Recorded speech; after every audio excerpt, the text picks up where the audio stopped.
সুন্দর একটি মুখ, একটি নাক, দুইটা চোখ, দুইটা কান, একটি মাথা, দুইটা হাত, দুইটা পা এবং বিশেষ অঙ্গগুলো রয়েছে শরীরের। এগুলো দ্বারা কিন্তু প্রমাণ হয় না আমরা মানুষ। সৃষ্টিকুলে মানুষ হয়ে জন্ম নেওয়ার লিমিটেশন কি জানেন? আমরা তো জানি আশরাফুল মাকলুকাত, সৃষ্টির সেরা জীব আমরা মানুষ। কথাটা নিঃসন্দেহে সত্যি, কারণ আমাদেরকে যে পরিমাণ ব্রেন দেওয়া হয়েছে, যত বড় ব্রেন দেওয়া হয়েছে, সৃষ্টিকুলের আর কোনো প্রাণীকে এত বড় ব্রেন দেওয়া হয় না। আমরা যে ব্রেনের যে পার্সেন্টেজটা ব্যবহার করি, এটা আর কোনো প্রাণী এত পরিমাণ ব্যবহার করতে পারে না। কিন্তু আমরা ব্যর্থ হচ্ছি প্রতিনিয়তই।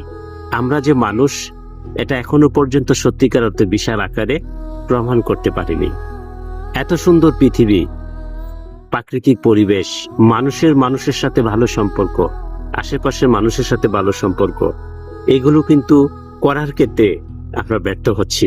অর্থাৎ সেক্ষেত্রে আমরা সৃষ্টি জগতের যে শ্রেষ্ঠ প্রাণী আশরাফুল মাকলুকাত, এটা এখনো পর্যন্ত সর্বশেষভাবে ভালো অবস্থানে প্রমাণ করতে পারিনি আমরা মানুষ।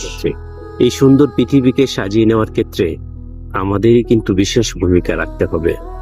সুতরাং আসুন আমরা ভালো ব্যবহার, ভালো আচরণ, ভালো গুণগুলো সবার সমন্বয়ে একে অপরের সাথে করতে যাই, করার চেষ্টা করি এবং পৃথিবীর শ্রেষ্ঠ জাতি হিসাবে, মানুষ হিসাবে নিজেদেরকে ভালো অবস্থানে সবার উপরে রাখতে পারি, মহানুভবতা প্রকাশ করতে পারি। সেই গুণগুলো আমি আপনি সবাই লালন করি। সবাইকে অসংখ্য ধন্যবাদ।